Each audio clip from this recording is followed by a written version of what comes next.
Bonjour, bienvenue sur Chimie et Science-Fiction. Fascinante, gluante, dangereuse, élégante. Il y a des qualificatifs variés pour évoquer les méduses. Mais les connaît-on vraiment? Une méduse, c'est du plancton.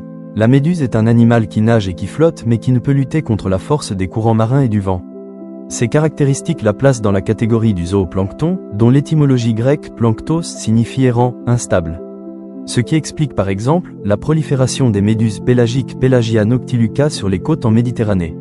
Cette arrivée massive de méduses est liée aux épisodes de vent du sud-est qui les poussent vers le littoral car elles sont incapables de résister à la force des vents. Les méduses, les êtres immortels, transparents et chimiques des océans. Introduction, des êtres qui défient la logique. Elles n'ont ni cerveau, ni cœur, ni os. Elles existent depuis plus de 500 millions d'années. Elles survivent aux extinctions massives. Les méduses ne sont pas de simples animaux marins. Ce sont des entités chimiques vivantes, presque extraterrestres, qui nous obligent à repenser ce qu'est la vie. Chapitre 1. Que sont vraiment les méduses? Les méduses appartiennent aux cnidaires, un groupe ancien. Corps gélatineux à plus de 95% d'eau. Symétrie radiale, système nerveux diffus, aucune centralisation du contrôle. Elles vivent sans cerveau, mais réagissent parfaitement à leur environnement. Chapitre 2. La chimie du corps gélatineux. Leur corps est une matrice chimique vivante, collagène. Protéines structurales, eau piégée dans un réseau moléculaire. Ce gel absorbe les chocs, permet la flottabilité, facilite la diffusion chimique. Les méduses sont des océans miniatures organisés. Chapitre 3. Le venin, une arme moléculaire. Les méduses possèdent des cnidocytes, cellules explosives, déclenchement en quelques microsecondes. Injection de toxines complexes, venin neurotoxique, cytotoxique ou cardiotoxique. Certaines méduses paralysent instantanément. D'autres peuvent tuer un humain en minutes. Une nanotechnologie biologique naturelle. Chapitre 4. Une vie sans vieillesse? Turritopsis dorni, la méduse dite immortelle, inverse son cycle de vie.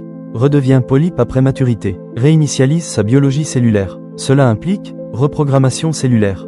Contrôle chimique du vieillissement. Régénération totale. Elle ne vieillit pas, elle se recycle. Chapitre 5. Méduses et climat, les gagnantes du chaos. Avec le réchauffement, baisse de l'oxygène. Acidification. Disparition de prédateurs. Les méduses prospèrent, colonisent, dominent les océans. Elles pourraient être les héritières des océans futurs. Chapitre 6. La biochimie de la luminescence. Certaines méduses produisent de la bioluminescence, réaction chimique luciférine-luciférase. Émission de lumière froide, communication, défense, confusion des prédateurs.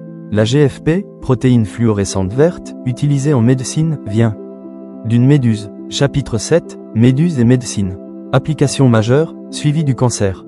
Imagerie cellulaire, neurosciences, biotechnologie. Une créature marine a révolutionné la médecine moderne. Chapitre 8. Intelligence sans cerveau. Les méduses apprennent, mémorisent, optimisent leurs déplacements, sans cerveau, sans centre de décision. Une intelligence distribuée, chimique, primitive et efficace. Chapitre 9. Science-fiction, les méduses cosmiques. En SF, entité spatiale flottante. Forme de vie énergétique. Intelligence océanique planétaire. La réalité dépasse déjà la fiction. Chapitre 10. Les méduses sont-elles l'avenir de la vie? Quand les écosystèmes s'effondrent, les formes simples survivent. La chimie remplace la complexité. Les méduses incarnent une vie minimale, résiliente, efficace. Conclusion, des fantômes de l'évolution.